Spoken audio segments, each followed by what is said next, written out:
bienvenidos al Hotel Astra. Aquí tenemos a un gran personaje a quien queremos honrar en este día. Les presento a ustedes al grandioso poeta de tiempo completo, Paco Rubio. Pues muchas gracias por el recibimiento, por la invitación y pues contento de estar acá y de poder platicar y compartir pues creo que un montón de cosas, ¿no? A lo largo de esta charla. De entrada, vaya que has escrito, desde las minificciones, desde Nadie es poeta en su tierra, que tiene ¿cuántos volúmenes hasta ahorita? Son 6 volúmenes que salieron precisamente como decías, esta labor, ¿no? De estar jugando con las palabras, de estar construyéndolas o reconstruyéndolas o retransformándolas.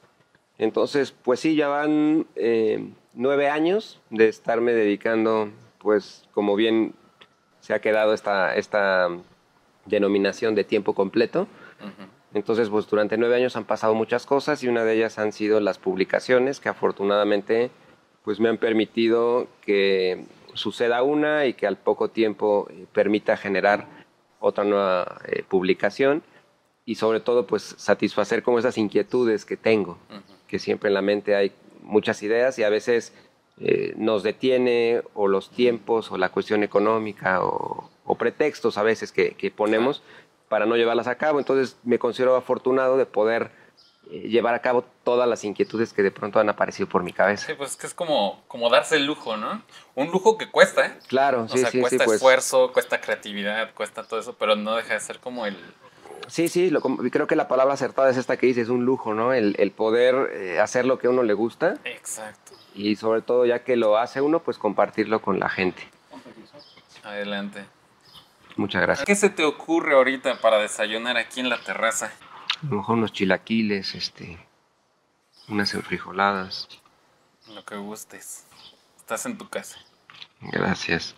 Sí, pues es una bendición y un lujo el poder hacer lo que a uno le gusta. Y como decíamos hace ratito, el que no solamente se queden ideas, también me considero una persona un poco terca en el sentido que se me mete algo a la cabeza y digo, no sé cómo, pero lo tengo que lograr. Digo, es no tan sencillo porque hay puertas que se cierran, no hay limitantes que de pronto aparecen en el camino, pero esta terquedad, esta necesidad, esta pasión hace que las cosas se obtengan.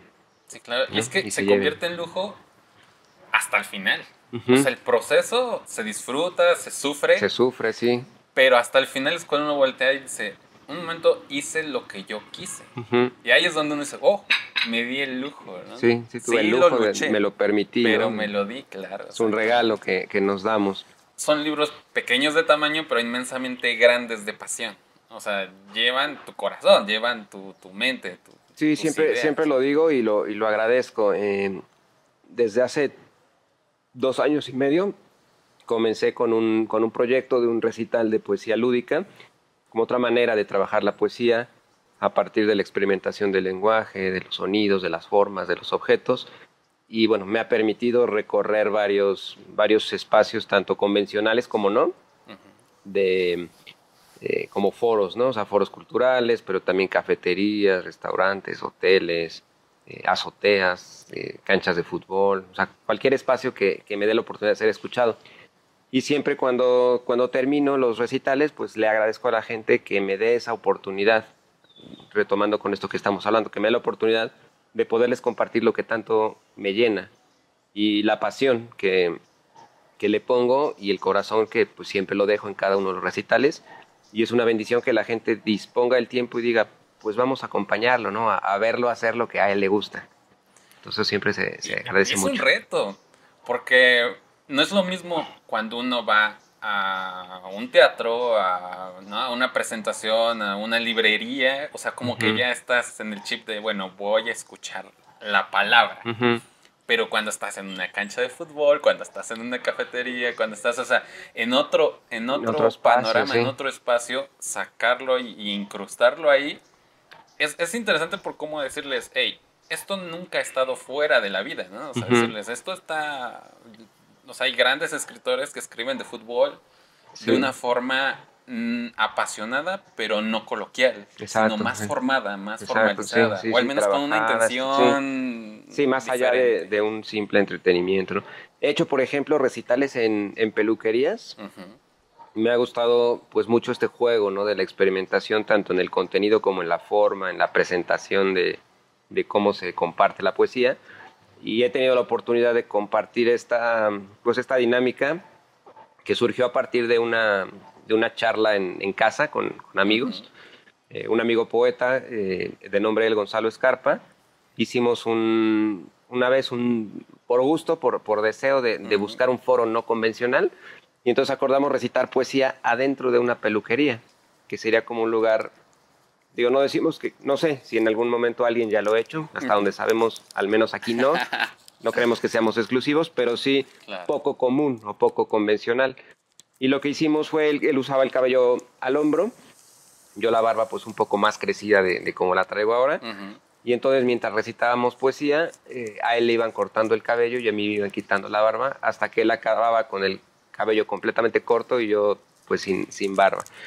Y un poquito, bueno, para jugar, para divertirnos, para llevar la poesía a un sitio donde no se iba a encontrar, y para pues demostrar que la poesía te transforma, y entonces llevarlo a la exageración. Nosotros salimos transformados, ya no éramos los mismos antes que después de haber leído. O sea, básicamente poesía. ustedes fueron la hipérbole de sus palabras, ¿no?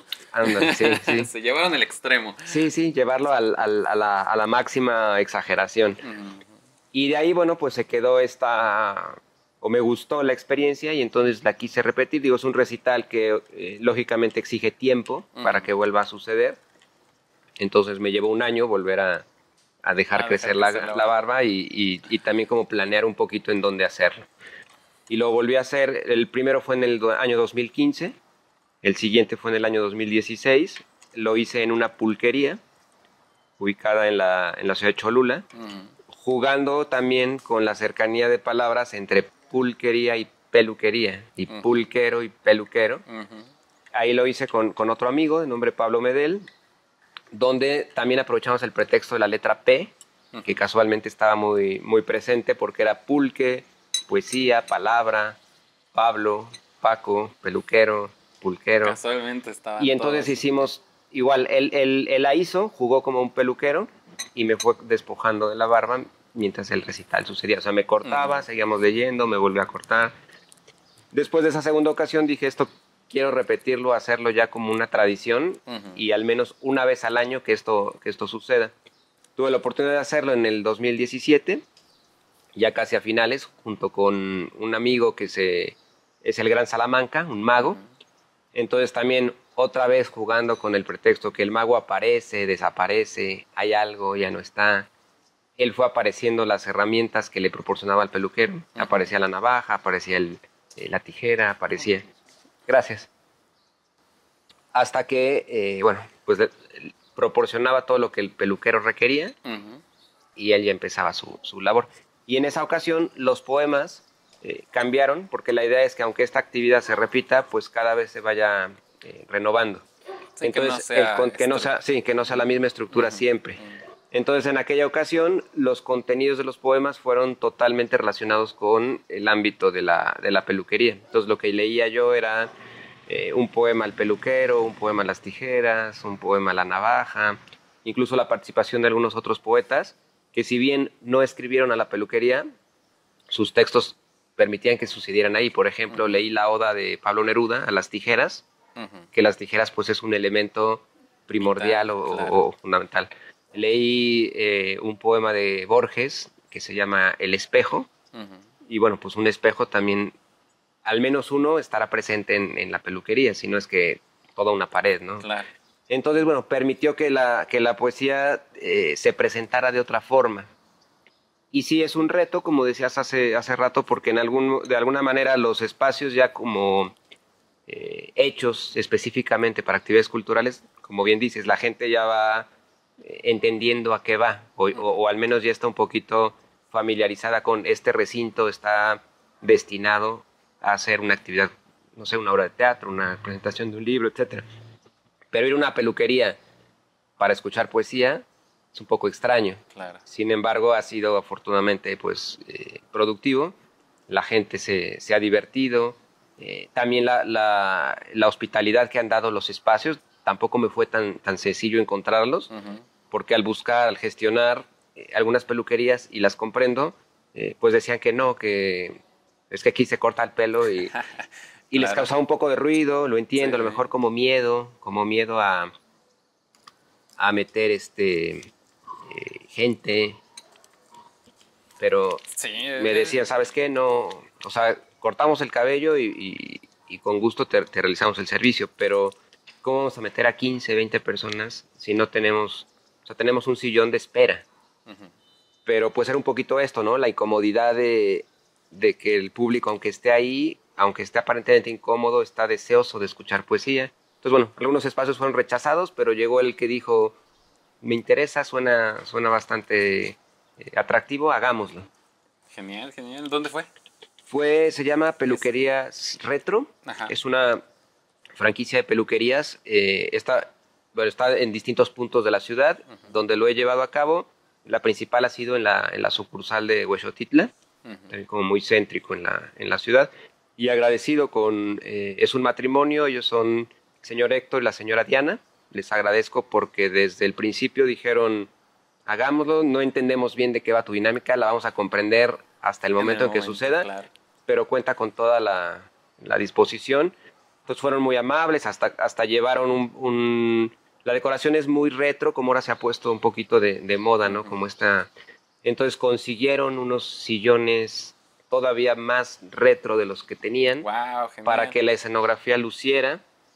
Entonces, bueno, fue como una plena disposición por parte de ellos y la experiencia fue bonita al grado pues que se repitió ahí en este Mm, año. Decía yo que lo voy haciendo cada año y este año 2018 lo Va de hice nuevo. nuevamente Genial, genial. en ese Pues sitio. un aplauso a ellos Sí, un por estar agradecimiento siempre. abiertos a la posibilidad de Y entonces expandir los también eso, horizontes. eso creo que debe hacerse mención. Digo, yo agradezco que pueda realizar mi trabajo, pero también sin la apertura o sin la disposición de otras personas Mm, no podría llevarse a cabo. claro. La disposición de los sitios, El, el, la necesidad o la existencia real del ser uno gracias al otro, ¿no? O sea, eso es inevitable. Cualquier cosa, algo que se debe de aprender, ¿no? Sí, creo que siempre he sido como me gusta el juego de las palabras y embonan muy bien estas dos y digo yo que somos sumas Ujú. y efectivamente, ¿no? O sea, si todos sumamos, cada uno colabora con lo que sabe hacer, pues vamos adelante todos. ¿De dónde te viene lo lúdico, lo juguetón de las palabras? Yo recuerdo, así de los primeros acercamientos con la palabra, era un día domingo que estaba yo con mi familia, mis papás, mi hermana y yo, estábamos desayunando. Yo era muy pequeño, no sé, tendría unos 4 años, 5 años, Ujú. y mencioné que en la caja de galletas que estaba colocada en la mesa, dije, miren, aquí dice Marías. Pero bueno, las galletas Marías son estas que todo el mundo conoce, Mm, incluso no es marca, ¿no? Sino es como una presentación, ya, un tipo un de, tipo de de galleta. galleta. Ujú. Entonces mi papá me dijo, pues sí, pero no le dio mucha importancia porque, o sea, no se sorprendió que yo estuviera demostrando que leía la palabra, sino dijo, lo sabe porque la caja ya la tiene identificada. Entonces, como no me prestaron mucha atención, mencioné yo y dije, y al revés dice Sairam. O sea, la palabra Marías al revés Ujú. se le Sairam. Y es ahí cuando voltearon a ver, pues, qué estaba pasando. Y entonces se sorprendieron porque tenía yo, pues, una corta edad y ya tenía, pues, una posibilidad de hacer lectura, eh, pues digo, considerando esa edad, pues ya un poquito avanzada, ¿no? Y entonces lo que hacía yo era que me gustaba leer de derecha a izquierda. La palabra ingrediente, digo, ahora no lo domino, pero antes Claro. veía yo la palabra ingredientes y de la S a la I leía. Y le pedía a mi papá el periódico y leía las noticias, pero de fin a inicio, simplemente por divertirme, como que me llamaba mucho la atención eso. Mm, Si salíamos a pasear a la calle, caminar en el auto, en la plaza, todos los letreros de los negocios, leía los títulos al revés. Peluquería al revés, tortillería, no sé, Era casi un tortas. reto, un juego de Entonces me reto. gustaba, Ujú. ¿no? Tenía como un disfrute. Había dos cuestiones, me gustaba mucho eso y me gustaban mucho también los números. Ujú. La cuestión matemática, el hacer operaciones en la mente. Fui creciendo, bueno, dejé yo de hacer esto del juego de la lectura al revés, porque lo que sucedió fue que comencé a escribir las letras espejeadas. Mm. por ejemplo, la letra C la ponía pues viendo hacia el otro lado. También ahí encontraba cosas curiosas, que había palabras, o más bien había letras simétricas. La A mayúscula, la M mayúscula, la H, Claro. la I latina, la Y, la O. Y eso me gustaba, que esas palabras, aunque estuvieran la T, que aunque estuvieran al revés, era lo mismo. Pero me sucedía que una R la hacía yo viendo hacia el otro lado. Y entonces, bueno, yo empecé a escribir algunas letras al revés, lo cual me ocasionó pues descontento en la escuela, porque las maestras decían que no sabía yo escribir. Y lo que pasa es que yo pienso que mi obsesión por esta lectura invertida hacía que ya mi cerebro registrara ciertas letras viendo hacia el otro lado. Como a la vez también fui un niño muy obediente, me dijeron ya no lo hagas, y dejé de hacerlo. Más no dejé de maravillarme y de seguir disfrutando como la presencia de las palabras. Fui creciendo. Mencionaba yo esto, las matemáticas. Era algo que me gustaba mucho. No sé, cuarto, quinto de primaria. Y me gustaba hacer operaciones sin la calculadora, que ahora estamos todos muy dependientes de la tecnología. Entonces digo, lógicamente no cantidades enormes, pero sí a lo mejor de 3 cifras. Por ejemplo, una multiplicación de 3 cifras, el primer número con 2 de abajo. No sé, 128 por 54. Y decía, dame, y yo me lo imaginaba en la mente, acomodaba, daba el resultado y era el acertado. Me gustaba mucho también la cuestión matemática. ¿Qué pasó? Bueno, llego a la secundaria, aparecen las materias de álgebra. Sí, gracias. Gracias. Muchas gracias. Llegan las materias de álgebra y influye mucho el aspecto de los profesores. Por favor. Influye mucho pues la manera en cómo se imparte la clase. Y entonces ahí fue donde sucedió mi desencanto con los números. Sí, porque no me gustaba la forma en cómo me lo enseñaban y le empecé a agarrar rechazo. O sea, ya no me gustaban las matemáticas porque no me gustaba la clase, porque se me complicaba. Al parecer se le ha quitado lo lúdico al aprendizaje. Exacto, ¿no? Sí. Entonces yo creo que es importante la parte lúdica en la enseñanza. Eso tiene una gran responsabilidad por parte del docente, porque puede cambiar completamente el destino de las personas. Yo de niño algo que me atraía, me llamaba, yo decía, yo quiero ser torero. Cuando era niño, conforme fui creciendo no sabía bien qué quería hacer, pero quería vivir de algo relacionado con los números. Llego a la secundaria y fue, olvídate, números, no quiero volverlos a ver. Y ahí es donde yo comienzo a escribir, digamos un poquito ya más como una cuestión de desahogo, de expresar mis emociones, de encontrarme con las voces poéticas. Tenía yo 15 años, no sé, tercero de secundaria. Con gusto, y ya sabes, la charla fluye y no hay problema. Para que no se enfríe también. Sí, gracias. Bueno, provechito. Bueno, como a los 15, o sea, es un momento muy interesante para escribir. Empiezo a escribir porque... Las emociones a flor de piel, ¿no? En general. Digo, de alguna manera, pues sí, una mujer que provocó, ¿no? Que uno se inspirara y empezara a escribir. Hubo un poeta argentino, Juan Gelman, que decía que él descubrió la poesía porque descubrió una mujer. Y entonces buscó los versos que pudieran enamorarla. ¿Cómo se les ofrece? No. Ahora estamos bien, muchas gracias. Gracias. Con permiso. Propio. Dice Juan Gelman, busqué los versos que pudieran enamorarla y entonces recurrí a otros poetas y se los regalaba. Dice, y no pasó nada. Entonces recurrí a mis propios versos, los escribí y se los regalaba. Dijo, y por eso me hice poeta. Claro.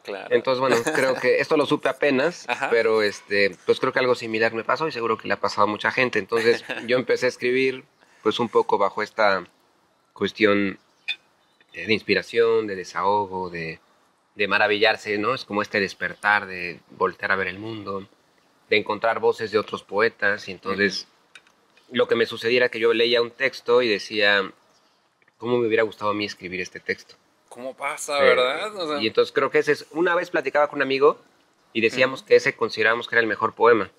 Aquel que cuando lo leemos nos hubiese gustado haberlo escrito nosotros, porque quiere decir que realmente nos tocó, nos transmitió, lo sentimos, lo hicimos nuestro. Entonces yo encontré ahí la necesidad de querer pues expresar lo que tal cual yo sentía, ¿no? Encontraba un poema y decía, esto me hubiera gustado escribirlo yo, pero a lo mejor había ciertas palabras que decía, solo esto le cambiaría para que el poema fuera totalmente mío. Y entonces surgió la necesidad de, voy a hacer mi propio poema, ¿no? Mi propio texto. Y también siempre hubo un vínculo con la música, pues una afición un poquito no conseguida. Más o menos por esas edades empiezo a engancharme mucho con autores como Agustín Lara, me encantan los boleros, con Agustín Lara, con Manzanero, con el mismo José Alfredo Jiménez. Y yo deseaba ser un poquito como ellos, ¿no? O sea, me gustaría ser un compositor de esta magnitud. Pero al no saber yo tocar un instrumento, dependía de amigos. Y lo que hacía era que ellos estaban empezando a tocar, practicando, y les decía yo, mira, yo hice esta letra, me la imagino que va así, se las tarareaba. Ponle música. Y llegamos a hacer algunas canciones simplemente por juego, por diversión, pero siempre estaba yo dependiendo del otro. Como no sabía yo tocar un instrumento, era para que la canción esté completa requiere música y para que haya música requiero a tal amigo. Lo que me dio la poesía fue la posibilidad de no depender de nadie. Ya no necesitaba yo buscar a alguien más para que el trabajo estuviera terminado. Sí, sí, sí. Que de por sí la poesía tiene su propia musicalidad, exacto, ¿no? Tiene su eso no lo sabía yo en aquel entonces, pero efectivamente tiene su música, tiene su ritmo, tiene su cadencia. Tiene... Entonces, la poesía era la forma en que yo ya no necesitaba de un músico para hacer música. Y bueno, pues fue pasando el tiempo, ¿no? Y todos los músicos lloraron en este instante. No, no, pero sí es muy satisfactorio cuando uno encuentra o va descubriendo como esos caminos que te llevan a las pasiones inconclusas, digámoslo así, ¿no? Porque uno se empieza a sentir ese rockstar o ese bolero, o sea, ese personaje de trío, que siempre es como el lugar mítico al que uno llega cuando uno dice, esta canción me encanta.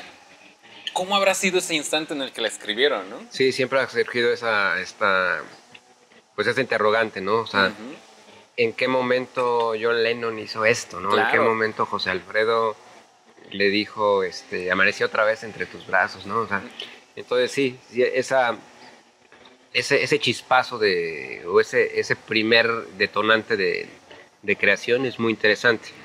Y bueno, pues ahí ya iba yo en la preparatoria y fue cuando me iba yo más vinculando con las voces de los poetas o conociendo la existencia de poetas. Antes no teníamos, en aquellos años no teníamos el internet, entonces era conseguir con amigos, con el hermano, con la familia, con el libro de los poemas, ¿no? O en los libros mismos de la escuela. Los compendios. Los compendios y sorprenderte y maravillarte con los autores. ¿Con qué poeta te sentiste primeramente identificado? Que te hayas dicho, aquí hay algo. Con Pablo Neruda. Ajá. Su libro, que es un buen libro, pero hoy en día ya no es mi libro favorito de Neruda. Ajá. Los 20 poemas de amor y la canción desesperada.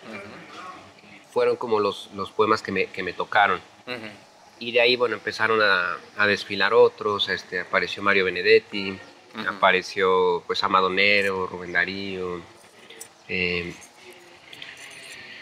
Jaime Sabines, ¿no? Que Jaime Sabines me encanta porque trabajaba con un lenguaje tan cotidiano, sí, exacto. Que cualquiera gustoso o no de la poesía la entendía y la sentía.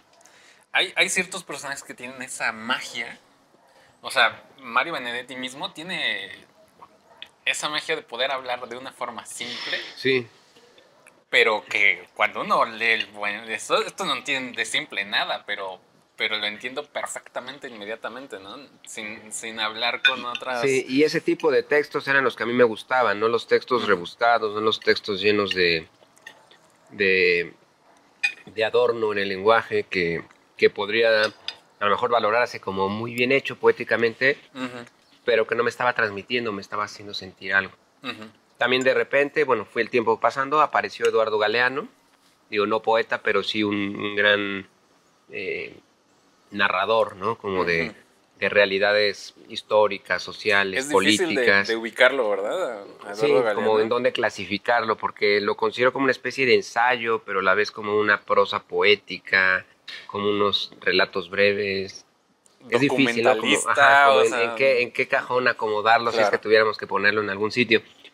Y él, por ejemplo, aborda muchos temas complejos, como el subdesarrollo latinoamericano, la opresión del imperio capitalista, las cuestiones históricas, pero de una manera tan fácil de comprender, o sea, lo desmenuza de tal Desmenuzado, manera, exacto, ajá, la palabra. sí, que no se te hace compleja su lectura. Ese tipo de autores son los que a mí me fueron maravillando. Que te dicen algo importante sin decírtelo Sí, tan rebuscado, tan tan rebuscado, adornado, tan... exactamente. Y son cosas importantes, ¿no? Y bueno, luego ya aparecieron otros poetas otras voces que son las que de alguna forma me atraparon todavía más y son pues, los considerados grandes maestros o grandes personajes que me motivan a hacer mi trabajo, como son Julio Cortázar, un genio para mí, un gran creador y un experimentador de formas de proponer la literatura, más allá Desde el lírico desde el lírico, la invención de sus o hasta el palabras, lírico, ¿no? Quizá. desde cómo puedes leer Rayuela, ¿no? Que rompe, o sea, puedes hacerlo de forma común, de inicio a fin, un libro, pero puedes jugar ahí con ir y venir de las páginas. Textos incompletos por ahí que tiene, o sea, que no terminan, lo pensemos, a lo mejor escribió el texto y luego borró las últimas 3 palabras de todos los renglones. Entonces, cuando tú lo lees, hay huecos. Y entonces tú le pones la palabra que quieras o lo sueltas a la imaginación. O sea, el texto está incompleto. Entonces, esa experimentación me gustó mucho. Y otro de los grandes poetas que, que valoro y que me gusta su propuesta es Nicanor Parra, un poeta chileno que murió este año. Él era hermano de Violeta Parra. Y murió marzo, abril de este 2018 con 103 años de edad. Un hombre que a los 103 años seguía produciendo, seguía creando, seguía haciendo cosas.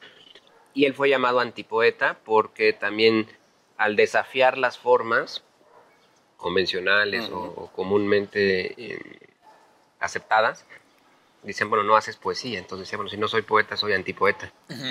Un hombre irreverente, un hombre muy conocedor del lenguaje poético y por eso se atrevía a hacer otras cosas no convencionales, no comunes, no vistas.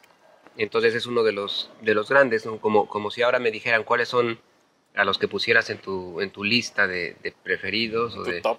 Serían pues Julio Cortázar, sería Nicanor Parra y sería otro escritor español de nombre Ramón Gómez de la Serna, poco conocido aquí en México, con una invención de textos pequeñitos llamados greguerías, que son metáforas sumadas al humor. Textos muy cortitos donde aparentemente o en su tiempo cuando él los publicaba decían que eso no era literatura, pero sí lo era porque tenía el chispazo humorístico sumado al discurso retórico. Él, por ejemplo, sus textos eran un tornillo, es un clavo peinado de raya en medio. Entonces era hay una metáfora ahí, humorística, pero la hay. Entonces, bueno, este tipo de autores fueron los que me fueron envolviendo y enganchando.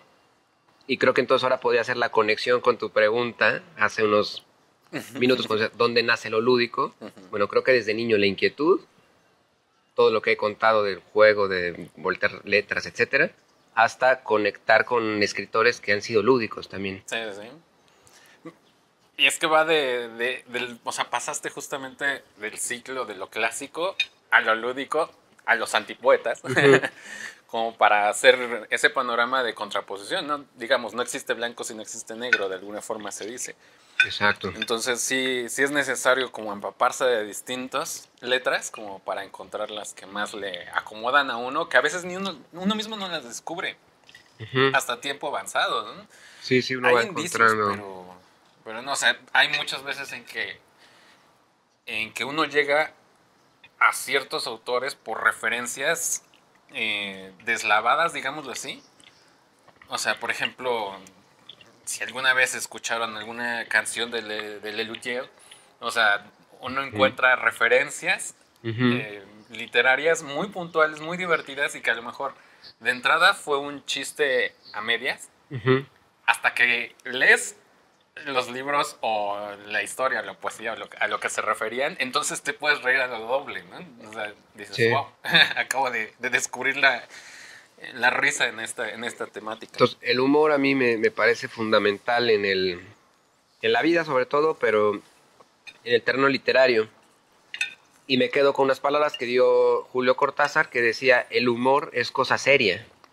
O sea, trabajar el humor en la literatura, aparentemente parece que se contraponen estas ideas, ¿no? Pero hacer humor implica inteligencia, responsabilidad, el ser atinado en qué momento soltar la gota humorística. Yo creo que particularmente lo más difícil que puede existir el hacer humor. Y humor literario, porque además no te van a ver. Sí, sí, sí, sí, sí, Y sí no hay es entonaciones, complicado, ¿no? complejo, a lo mejor en una puesta en escena, en una obra de teatro, pensemos, es más fácil hacer llorar que hacer reír, ¿no? Hacer llorar, pongo un drama y sensibilizo y provoco lágrimas, pero hacer reír sin caer en el choteo, en lo ya utilizado, es difícil, como bien dices. Ahora, si eso todavía lo transporto a la escritura, o sea, como dices, no te están viendo, no te están escuchando, simplemente es a partir de la palabra ser capaz de proyectar ese humor, por eso es cosa seria, ¿no? Totalmente. Y es que en lo que se refiere al dolor, a la drama, mejor dicho, al drama, en lo que se refiere al drama, se recarga mucho en el dolor humano. Pero dolores muy conocidos generalmente, ¿no? El sufrimiento, ese tipo de cosas. Pero el humor es bien difícil porque tienes que, es decir, en cualquier cosa puede haber humor. El problema es que esa cualquier cosa es todo un mundo de posibilidades en las ideas. Sí, sí, sí. Y cada quien tiene una percepción diferente, ¿no? O sea, a lo mejor se hace un chiste acerca de un tren y uno pensó en uno con máquina de carbón y el otro eléctrico, y ahí ya se perdió el chiste para uno y generó el chiste para el Para el otro, otro, ¿no? exacto, sí. Esa es Sí, la sí. parte como difícil del asunto. Pues estamos en estas pláticas que se llama La Tertulia. Estamos en el Hotel Astra y son diferentes zonas en las que se van a practicar. Entonces es la tertulia de la terraza en este momento. Porque tenemos pues una grandiosa vista del Iztaccíhuatl y del Popo. Pero Sí, particularmente del precioso. Iztaccíhuatl. Generalmente ahorita está un poco nublado, ¿no? Allá. Porque aquí está soleado. Con una luna muy divertida. Todavía presente. Todavía presente. Tienes varias, ¿cómo se le puede decir? Presentaciones puestas en escena, porque ya es como, se va incrementando, ¿no? Lecturas, está deletreando, como poesía lúdica, tienes talleres de minificción, ahora estás en televisión, haces unas Pues charlas con Gilberto. don Gilberto Brenis, que también un saludo y un agradecimiento por la invitación y por la consideración pues para sumar a su proyecto televisivo. Entonces sí, afortunadamente pues me he vuelto un poeta activo, porque creo que la poesía debe tener movimiento. Entonces, sí, tengo como algunos formatos. Yo trabajo en universidad impartiendo talleres literarios. De pronto tengo invitaciones como esta del programa de Gilberto Brenis para recomendar libros.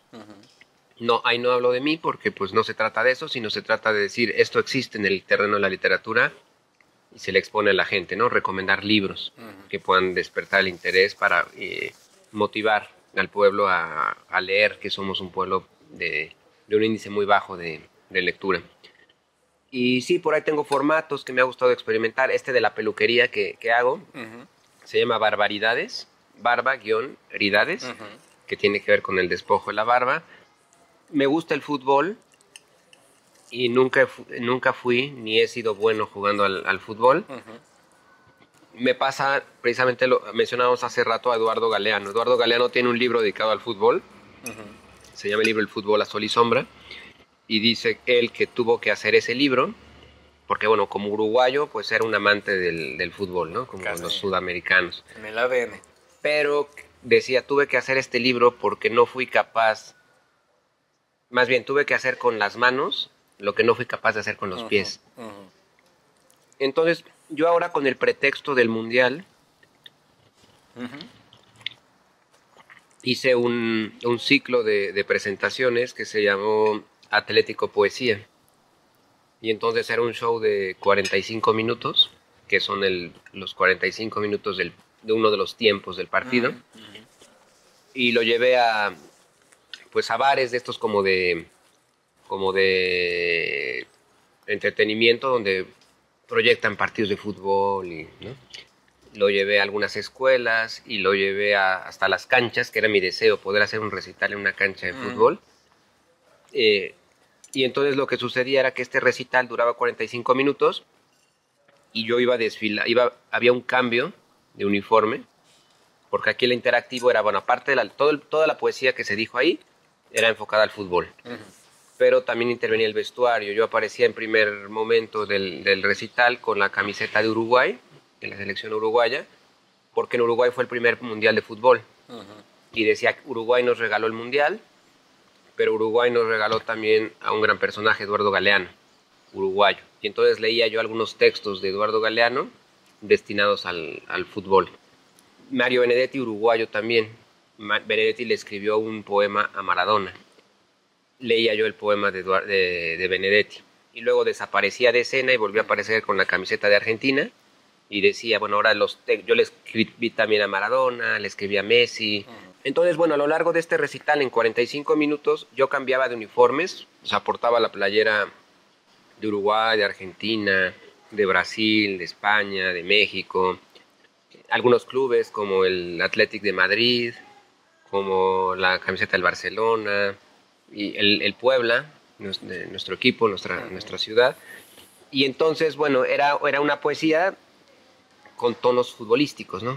Y era tanto compartir cosas mías como cosas de otros escritores que voltearon a ver al fútbol y que le escribieron al fútbol y que puedes encontrar poesía a futbolistas, al juego, al balón, Entonces fue otro de los formatos. Entonces he buscado como trabajar formatos. Sí, una especie, no sé cómo denominarlas, como puestas en escena, como... Me he inventado la palabra poescénica para decir que esos son. Es poesía llevada al escenario. Muy bien. He trabajado también con... Tengo un querido amigo, él es chef, es argentino y se llama Rodrigo Carugati. Y él se dedica a dar charlas pues para difundir sus tradiciones argentinas, su cultura, el mate. Habla mucho del mate, por qué los argentinos, toda una cultura, por qué toman mate, qué significa la palabra mate, por qué siempre andan cargando su mate. Y entonces, por la amistad y un poco por el deseo de combinar disciplinas, creamos algo llamado Poemate y lo institucionalizamos ya de hacerlo una vez al mes. Él tiene un local de comida argentina donde hace, pues bueno, vende y puede uno degustar dentro del espacio empanadas, alfajores, el mate mismo. Entonces él primero da una charla de qué es el mate y todo este contexto cultural argentino, y luego lo que hago yo es leer poesía, pero no poesía mía, sino poesía de poetas argentinos, tanto consagrados, Borges, Cortázar, Juan Gelman, como amigos que tengo la suerte de tener, que algunos están en México, otros están en Argentina, y propagamos su trabajo. Entonces sí, es como otro formato. Entonces a tu pregunta o a tu observación hace un momento de tienes como varias cosas ahí armadas, sí, hay esto, ¿no? Tiempo. Siempre inquieto, ¿no? Inquieto por esto, por hacer cosas, por llevar la poesía de otra forma, por no únicamente compartir mi trabajo. Digo, a todo mundo le gusta pues mostrar lo que uno hace, ¿no? Claro. Pero más allá de eso es como compartir en sí la generalidad de la propuesta poética.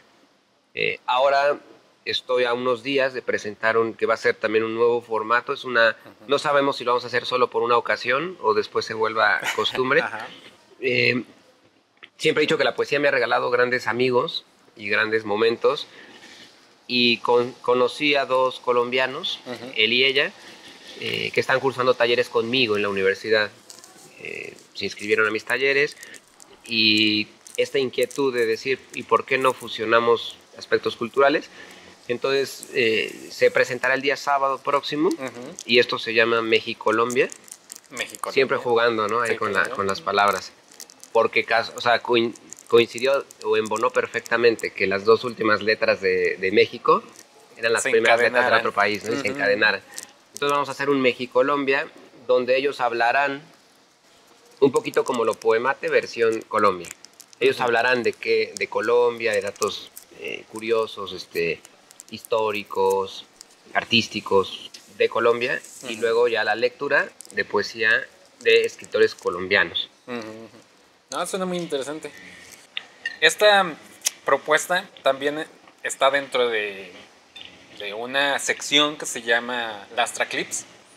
Entonces, además de hacer entrevistas, vamos a ir visitando determinados proyectos como para ir ayudando, ¿no? A que se promuevan y cosas por el estilo. Así que vienen, están en el hotel y nos vamos todos a la presentación, ¿no? Bueno, muy así bien, se enlaza de alguna forma.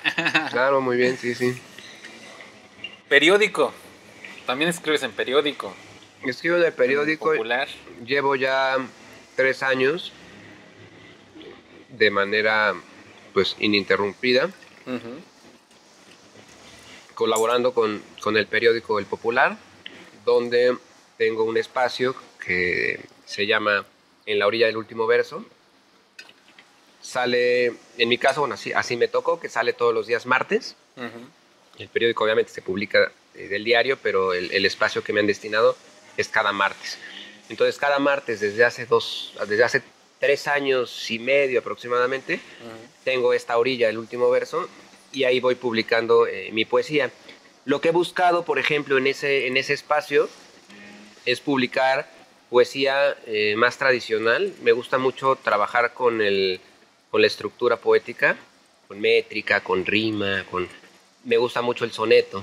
Entonces procuro publicar sonetos, casi siempre publico sonetos, pero publico o sonetos, o décimas, o romances, que es poesía muy trabajada en cuanto a la estructura, bien medidos los versos, bien trabajada la rima, como para pues también mostrar este otro lado, que independientemente de que juego y me divierto con la desconstrucción de las palabras y las formas, también puedo abordar, apegarme a la norma. A la norma, claro, claro. Y bueno, me ha servido a mí como también una buena plataforma, tanto para ser leído por quién sabe qué personas, como también una especie de práctica. Lo veo como si fuese un entrenamiento, ¿no? Válgase que hablábamos hace rato de fútbol, me gusta el fútbol, pues un futbolista a lo mejor sale a la cancha todos los domingos a jugar con su equipo, pero entre semana estuvo entrenando. Y entonces me sirve como una especie de entrenamiento de, bueno, el martes es el día de la presentación del poema, pero durante la semana estuve trabajando, elaborando. Procuro que siempre sean los poemas nuevos. Que esto también me exige disciplina, porque yo estoy comprometido con el periódico tal día, en tal horario. Yo ya tengo que mandar mi material, ya sabes, por las cuestiones de edición y demás, claro, que el periódico esté listo para imprimir. Entonces yo estoy comprometido. Yo podría a lo mejor mandar poemas ya viejos, pero me gusta este reto también y esta disciplina de decir, bueno, estoy obligado, válgase, yo tengo que publicar este poema la otra semana. Entonces durante una semana practico, trabajo, pues implica mayor tiempo el desarrollo de un poema con estructura, con ritmo, Entonces me sirve muy bien ¿Recién como un publicaste ahí entrenamiento. Eclipse? En esa Eclipse columna. hace poco, sí, Sí, ese ¿no? fue, Se ese me fue un hizo poema fantástico. muy Porque entra experimental. de Sí. lo lúdico, ¿no? Sí, ese por ejemplo hizo una combinación entre la técnica y lo lúdico, porque son versos octosílabos, versos de 8 sílabas, y hay una rima constante en los versos 1 y 4 y 2 y 3. Entonces obedecía yo a la cuestión métrica o al aspecto métrico, pero era No, lúdico y un poquito experimental, Ajá. donde solo aparecían 2 palabras, sol y sombra. Qué difícil leerlo. Ujú. Para Pero la bueno, era entonación. pues, la explicación más sencilla, por así ponerlo, de qué sucede en un eclipse. Hay iluminación, se oscurece todo y luego vuelve a haber iluminación. Y fue un poema muy divertido. Es muy divertido, sin duda, porque juegas con... Más que con la posición, bueno, mejor dicho, juegas con la posición física, ¿no? Digámoslo así, de transmutar las palabras y en lugar de describir, es que el sol pasa y entonces la luna llega y se atraviesa entre el sol y la tierra o la tierra, ¿no? En lugar de hacerlo tan explícito, juegas con el tránsito de la esencia de quién es uno, quién es el otro y cómo se interpone sobre el uno, ¿no? Sí. Y las palabras permiten mucho la musicalidad también. ¿Qué es más difícil? Trabajar la lectura o incluso la creación de minificciones o de la misma poesía con adultos o con niños. Pues mira, la riqueza que dan los niños es la capacidad de asombro y de sorprenderse de todo. Yo he trabajado en universidad, o sea, con estudiantes de 18 a 24 años. Entonces a lo mejor nos llaman más grandes si son como de los rezagados. Y nunca había trabajado con niños. Y tuve la oportunidad de también unos queridos amigos llamados La Hormiga Juana. Un abrazo para ellos. Ellos tienen un proyecto muy lindo de música infantil. Nos conocimos por coincidencias de la vida, por festivales, por actividades, por estar inmersos en el mismo terreno. Y muy generosos me invitan a su escuela. Ellos tienen una escuela llamada El Hormiguero, donde les enseñan a los niños teoría musical, ejecución de instrumentos. Y en una ocasión, un verano, en el año 2014, me invitan a sumarme, lo cual siempre lo agradeceré porque me dio otra oportunidad de trabajar mi poesía y de enriquecerme mucho con la mente de los niños. Entonces yo tuve un contacto con niños y era enseñarles poesía a los niños, ¿no? Y que los niños entendieran la métrica y entendieran la rima y entendieran, pero muy aterrizado a pues edades pequeñas, ¿no? Y la sorpresa que daban cuando sus trabajos eran impresionantes, eran de asombro, se interrogaban todos. Un niño tiene una magia tremenda. Entonces fue para mí una gran experiencia al grado de poder desarrollar un proyecto en conjunto con La Hormiga Juana, que fue un disco llamado Desde el Hormiguero. Hicimos un disco donde yo escribí las letras y ellos se encargaron de hacer la música y el canto. Perfecto. Sí, ya lo saben, hay que buscar ese disco. Entonces, que por ahí hay proyectos que igual ya los platicaremos porque quiero volver visuales las canciones. O sea, quisiera hacer ahí unas animaciones, unos videitos pues también para difundir esa otra faceta que he desarrollado. Entonces, volviendo a esto de qué es más difícil, yo creo que cada uno tiene sus particularidades, pero posiblemente con los niños, ¿no? Porque los niños no tienen límites, te preguntan todo, les aprendes demasiado. Y creo que la magia de convivir con niños es que te alimentan ese niño que tenemos. Por ahí una vez, no recuerdo de quién, pero decía que un artista no había perdido a su niño interior y por eso hacía arte. Porque siempre estaba inquieto, creando, preguntándose, no conforme con lo que hay.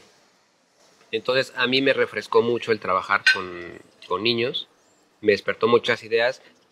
no necesariamente en el aspecto de hacer cosas para niños, sino también cosas de adultos, pero pensando como niños, ¿no? Divirtiéndome, diciendo, ¿y por qué las cosas tienen que ser así? A veces la vida misma nos obliga a que cuando ya adquirimos cierta edad, es como ya no seas infantil, ¿no? O sea, Claro. tu actitud tiene que ser de responsabilidad, y es correcto, pero ¿por qué dejarnos? Y la misma inercia de vida nos desentiende del asombro, del interrogarnos Sí, parece cosas, que del debemos de juego, alejarnos de la Ujú, alegría en ujú. general, ¿no? Y de todo tiene que ser alegría. formal, serio. Sí, sí. Entonces fue una muy buena experiencia para mí. Estuve 2 años más o menos con ellos. Ellos continúan con su escuela y con su proyecto. También recomiendo mucho el trabajo de la hormiga Juana. Búsquenlos, véanlos. Y bueno, ya cada uno siguió sus caminos porque pues sus inquietudes eran otras, ¿no? Y había proyectos y los tiempos no nos permitían convivir. Pero fue una gran experiencia el poder acercarme a público infantil Genial, de esta genial. manera. Por lo pronto, y en lo que continuamos, te voy a hacer un juego. Vamos a Bueno, jugar. bien, Entonces te voy a decir asociación de palabras, ¿no? Te doy un concepto, una palabra, tú me dices lo primero que te venga a la mente. de ¿Va? acuerdo. Ahorita tú comes tranquilo, te preparas. Bien. ¿Listo? Tú me dices Sí, cuando listo, estés listo, listo. listo. ¿Listo? ¿Listísimo? Ok. Fútbol. Pasión. Pasión, perfecto. Libro. El mundo. El mundo. Musa, Necesaria. sin duda. Letra. Alimento. Poesía. Todo lo que hay. México. La sangre. Argentina. El amor. Verso. El ladrillo que hace una gran pared. Sombrero. Parte de mi cuerpo. Editorial. No necesariamente necesaria. Perfecto. Juegos. Respiros. Muy buena. Ficciones. La posibilidad de ser creador. Barba. Un antifaz. Natural. Puebla. El punto de partida. Diseño gráfico. Crear o escribir sin las palabras. Eso es bueno también. Futuro. Una gran interrogación, pero a la vez un signo de exclamación. Bien. Bien, excelente, excelente. ¿A quién le vas en el fútbol, por cierto? En el fútbol mexicano soy de los Pumas. Ajá. Es el equipo que desde niño, y también fue una cosa chistosa, ¿no? Mi papá es seguidor del Puebla y yo, pues a veces, como dice, ¿no? Nos heredan hasta el equipo de fútbol. Pero sucedió, había unos juguetes, puedo decir la marca, creo que ya ni existen, que eran Exin, la marca Exin, similar al Playmobil, pero un poquito más altos. Y había un muñeco que traía, pues, digo, eran estos muñecos de plástico con el material de los Playmobil, pero traía en el pecho la cara o sea, el escudo de los Pumas. Y me llamó la atención el muñequito. Y luego vi en la televisión que había un equipo de fútbol que traía la ropa que traía el muñequito. Y de ahí simpaticé con los Pumas. Claro. Pues hasta el día de hoy. Entonces, pues desde el equipo mexicano, de la Liga Mexicana, sería el equipo al que le voy. ¿Internacional? De internacional voy con el Barcelona, que apenas Así igual que estás feliz, ¿no? disfruté el triunfo Claro, del clásico. Del fútbol argentino le voy al River Plate. Y pues nada, creo que serían como los equipos, ¿no? que sigues. Y bueno, pues siguiendo siempre en los mundiales, lógicamente a México, pero hay un cariño peculiar, inexplicable y presente de Argentina. Argentina. ¿Te llama? Desde niño. No sé por qué. Bueno, el primer mundial que recuerdo fue el del 86 aquí en México. Me tocó ver, pues levantar la copa a Maradona. Mi papá es un amante de los tangos, entonces ponía en casa todavía estos tocadiscos, ¿no? De de hacía años. El long play. Y ponía sus discos de tangos y a mí me gustaba esa música. Entonces, no sé, posiblemente desde ahí hubo como una conexión. Conforme el tiempo pasaba, pues descubrí músicos argentinos. Digo, me gustaban no por la nacionalidad, sino por lo que hacían. Y al revisar, pues curiosamente son argentinos. Fito Páez, Los Fabulosos Cadillacs, Gustavo Cerati, los auténticos. Grandísimas letras enormes, que hay entre todo eso. Grandes pues creadores. Sí. El encuentro igual con escritores de nacionalidad argentina, Cortázar, Oliverio Girondo, Hellman, Borges. Y cine, me gusta mucho el cine sudamericano. Casi la mayor parte del cine que he visto es cine argentino. Campanella, Eliseo Subiela, Carlos Sorín. Entonces, hay un montón de coincidencias o de encuentros con Argentina. Entonces, siempre hubo como este cariño con ese país de manera un poco inexplicable. Digo, no tengo un vínculo, digamos, de descendencia, ¿no? Es que soy nieto de, o no. Simplemente simpaticé con ese país, le agarré un cariño y bueno, pues ese cariño está constante. Por eso hace rato que recientemente me lo visitaste, ¿no? Tuve la oportunidad, fue la primera vez que yo salí de México, fue en el 2016, que yo siempre decía, si existiera la lámpara esta que frotamos y aparece un genio y te dice, te concedo 3 deseos, yo solo le pediría uno, y sería poder conocer Argentina. Era como mi sueño. Y comprobé que los sueños se cumplen. Y en el año 2000, justamente en estas fechas, yo estaba en Argentina, porque me hacen la invitación. A mí Facebook me ha funcionado muy bien como herramienta de difusión de mi trabajo. Agrego gente y a veces no sé ni quiénes son los que tengo agregados. Y bueno, resultó que había una persona que me había estado siguiendo, había visto mi trabajo y se interesó en que yo pudiera ir. Me hace la invitación. Y bueno, la única condición era que yo debía pagar mi boleto de avión, todo lo demás estaba resuelto. Económicamente no me lo permitía y a veces así pasa. Busqué apoyos aquí en México y fueron negados porque las instituciones no tenían presupuesto. Entonces yo tuve que decir que pues no era una vergüenza, era una realidad, no tenía dinero y no podía ir. Y a los pocos días me contestan diciéndome, no te preocupes, nosotros cubrimos todo, ¿no? Con tal de que tú estés. Entonces, para mí fue como una gran satisfacción, un gran regalo, una gran satisfacción decir, si están invirtiéndoles porque algo no estoy haciendo tan mal, ¿no? Claro. Y a la vez un gran compromiso de hacerlo bien, por la exigencia o sea, el perfil que tiene el argentino, de muy cultural, muy de lo suyo, muy... Entonces, pues fue una emoción muy grande porque era la primera vez que yo salía de México, iba a ir al lugar que tanto había deseado y iba yo a hacer lo que más me gusta hacer. Sí. Entonces, bueno, fue una gran todo experiencia. El paquete completo. Y bueno, de ahí empezaron a despuntarse cosas buenas y siempre lo guardaré como un lindo recuerdo, ¿no? El poder estar ahí. Excelente. Creador de sueños, realizador de sueños. Pues se cumple, ¿no? Creo que si estamos convencidos de que las cosas tienen que suceder, van a suceder. A veces no son los tiempos, Pero eventualmente se van a dar, ¿no? Es como esa necedad por la necesidad. Exacto, sí. jugar con eso, sí, ¿no? sí. También la necesidad de llegar, de estar, lo ansía uno, lo llama y termina pasando. ¿Qué pasa? Así es. Excelente. ¿Qué tal te parecieron las enfrijoladitas? Muy rico, digo, muy bien preparado el platillo, muy sabroso estar aquí en la terraza, en la vista que tenemos, el trato del hotel y la charla, ¿no? La combinación perfecta, creo, entre un buen desayuno con una buena plática. Muchas gracias. Bienvenido, esta es tu casa, siempre lo va a ser. Ya pudimos gozar de una presentación tuya aquí, fue Deletreando. Deletreando, sí. Y ahora contamos con tu historia, con tus palabras. Y una pregunta también, otra pregunta, ñ.